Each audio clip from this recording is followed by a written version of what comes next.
ಸಜಿಪನಡು ಗ್ರಾಮದಲ್ಲಿ ದಾರಿದೀಪ ದುರಸ್ತಿ ಚರಂಡಿ ಹೂಳೆತ್ತುವ ಬಗ್ಗೆ ಮಾಡಿದ ಮನವಿಗೆ ಪಂಚಾಯತ್ ನಿರ್ಲಕ್ಷ್ಯ ಧೋರಣೆ ಅನುಸರಿಸಿದೆ ಎಂದು ಆರೋಪಿಸಿ ಪಂಚಾಯಿತಿಯ ಮಾಜಿ ಅಧ್ಯಕ್ಷ ಹಾಲಿ ಸದಸ್ಯ ಮೊಹಮ್ಮದ್ ನಾಸಿರ್ ಪಂಚಾಯತ್ ಕಚೇರಿ ಮುಂದೆ ಏಕಾಂಗಿಯಾಗಿ ಪ್ರತಿಭಟನೆಯನ್ನು ಆರಂಭಿಸಿದ್ದಾರೆ. ಪಂಚಾಯಿತಿಯ ಜಗಲಿಯಲ್ಲಿಯೇ ಚಾಪೆ ಹಾಸಿ ಧರಣಿ ಆರಂಭಿಸಿರುವ ಮೊಹಮ್ಮದ್ ನಾಸಿರ್ ಬೇಡಿಕೆ ಈಡೇರುವವರೆಗೂ ಧರಣಿ ಮುಂದುವರಿಸುವುದಾಗಿ ತಿಳಿಸಿದ್ದಾರೆ.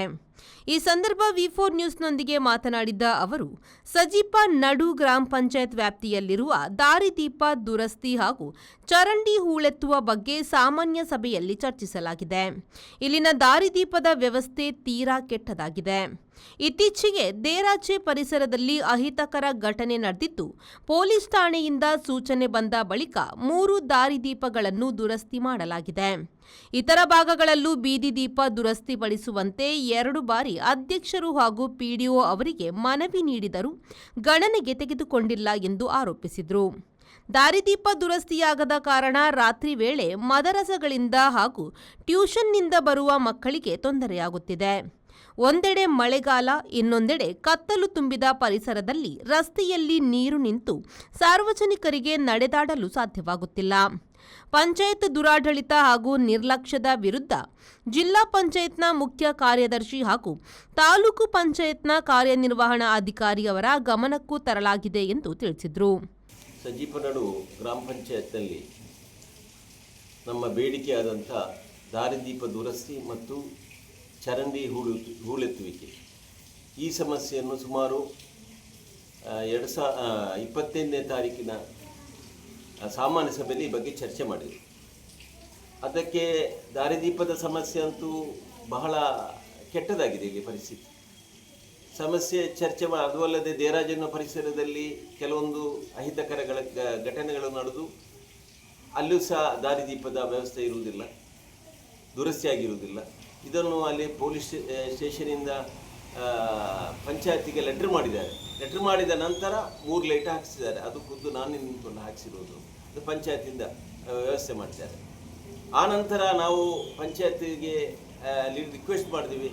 1ನೇ ತಾರೀಕಿಗೆ ನಾವು ಲೆಟರ್ ಕೊಟ್ಟರೆ, 5ನೇ ತಾರೀಕಿಗೆ ಲೆಟರ್ ಕೊಟ್ಟರೆ, ಮತ್ತು 1ನೇ ತಾರೀಕಿಗೂ ಲೆಟರ್ ಕೊಟ್ಟಿದ್ದೆ. ಈ ಲೆಟರ್ನು ಏನೂ ಗಣನೆಗೆ ತೆಗೆದುಕೊಂಡಿಲ್ಲ. ಪಂಚಾಯತಿಂದ ಆಗಲಿ ಅದು ಅಧ್ಯಕ್ಷರ ಅಥವಾ ಪಿಡಿಒರವರಾಗಲಿ ಇದರ ಬಗ್ಗೆ ಏನೂ ಗಣನೆ ತೆಗೆದುಕೊಂಡಿಲ್ಲ. ಮತ್ತು ಮೊನ್ನೆ ದಿವಸ ಮತ್ತೆ ನಾನು ಲೆಟ್ರ್ ಮಾಡಿದೆ. 14ನೇ ತಾರೀಕಿಗೆ ಲೆಟ್ರ್ ಮಾಡಿ ಹೇಳಿದೆ, ನೀವು 16ನೇ ತಾರೀಕು ಒಳಗಡೆ ನೀವು ದುರಸ್ತಿಪಡಿಸಬೇಕು ಮತ್ತು ಹೂಳೆತ್ತುವ ಕೆಲಸ ಆಗಬೇಕು. ಅದು ಆಗಿಲ್ಲ ಅಂದರೆ ನಾನು ಪಂಚಾಯತ್ ಕಚೇರಿ ಉಂಟು 17ನೇ ತಾರೀಕು ನಾನು ಮತ್ತು ಪಂಚಾಯತ್ ಕಚೇರಿ ಮುಂದೆ ಕೂತ್ಕೊಳ್ತೇನೆ.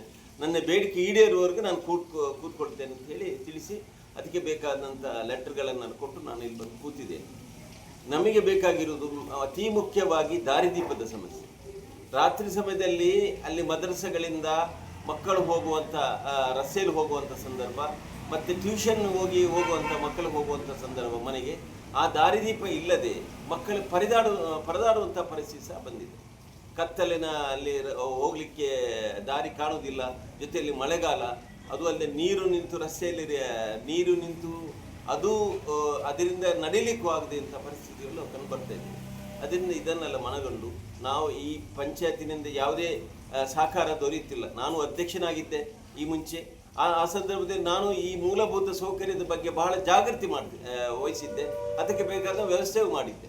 ಆದರೆ ಯಾಕೋ ಏನೋ ಗೊತ್ತಿಲ್ಲ, ಈ ಇತ್ತೀಚಿನ ಆಡಳಿತದಲ್ಲಿ ಕೆಲವೊಂದು ಲೋಪದೋಷಗಳು ಕಾಣ್ತಾ ಇದೆ, ದುರಾಡಳಿತ ಕಾಣ್ತಾ ಇದೆ. ಹೆಚ್ಚು ಕಡಿಮೆ ಆದರೆ ನಮ್ಮ ಅಧ್ಯಕ್ಷರ ಚೇಂಬರಲ್ಲಿ ಹೊಡಿಲಿಕ್ಕೆ ಬರುವಂಥ ಪರಿಸ್ಥಿತಿ ಸಹ ಉಂಟಾಗಿದೆ ಈ ಹಿಂದೆ. ಅದರಿಂದ ಇದೆಲ್ಲ ದುರಾಡಳಿತ ಮತ್ತು ಮೂಲಭೂತ ಸೌಕರ್ಯದ ನಿರ್ಲಕ್ಷ್ಯದ ಬಗ್ಗೆ ನಾನು ಸಜಿಪನ ಗ್ರಾಮ ಪಂಚಾಯತ್ನಲ್ಲಿ ನಾನು ಧರಣಿ ಕೂತ್ಕೊಂಡಿದ್ದೇನೆ. ಇದನ್ನು ನಾವು ಜಿಲ್ಲಾ ಪಂಚಾಯತ್ CEO ಮತ್ತು ತಾಲೂಕು ಪಂಚಾಯತ್ EO ಸಹ ಅವರಿಗೂ ಸಹ ಇದ್ರ ಬಗ್ಗೆ ಹೇಳಿಕೊಟ್ಟಿದ್ದೇವೆ. ನಮ್ಮ ಪರಿಸ್ಥಿತಿ ನನಗಾಗಿ ಅಲ್ಲ, ನಾನು ನನ್ನ ಊರಿನ ಗ್ರಾಮಸ್ಥರಿಗಾಗಿ, ನನ್ನ ಮತದಾರರಿಗಾಗಿ ನಾನು ಮಾಡಬೇಕಾಗಿರುವಂಥ ಕೆಲಸಗಳನ್ನು ನಾನು ಮಾಡ್ತಾ ಇದ್ದೇನೆ. ಜೊತೆಯಲ್ಲಿ ಮಕ್ಕಳ ಭವಿಷ್ಯ, ಮಕ್ಕಳಿಗೆ ಏನಾದರೂ ಒಂದು ಅಪಘಾತ ಸಂಭವಿಸಿದ್ದಲ್ಲಿ ಹೇಳಲಿಕ್ಕೆ ರಾತ್ರಿ ಸಮಯ ನಾಯಿಗಳಿರ್ತದೆ, ಹಾವುಗಳಿರ್ತದೆ, ಅಂಥ ಪರಿಸ್ಥಿತಿ ಮಕ್ಕಳು ನಡ್ಕೊಂಡು ಏನಾದರೂ ಹೆಚ್ಚು ಕಡಿಮೆ ಆದರೆ ನಾಳೆ ಆ ಮತದಾರ ನಮ್ಮನ್ನು ಪ್ರಶ್ನೆ ಮಾಡಬಾರ್ದು ಅನ್ನೋ ನಿಟ್ಟಿನಲ್ಲಿ ನಾನು ಈ ಹೋರಾಟ ಕೈಗೊಂಡಿದ್ದೆ. ಸಂದೀಪ್ ಸಾಲಿಯನ್, ವಿ4 news, Bantwal.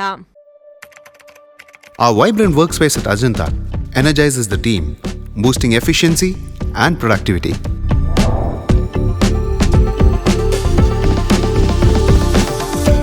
Well-designed modern conference space for important presentations with top-notch amenities, fueling our growth.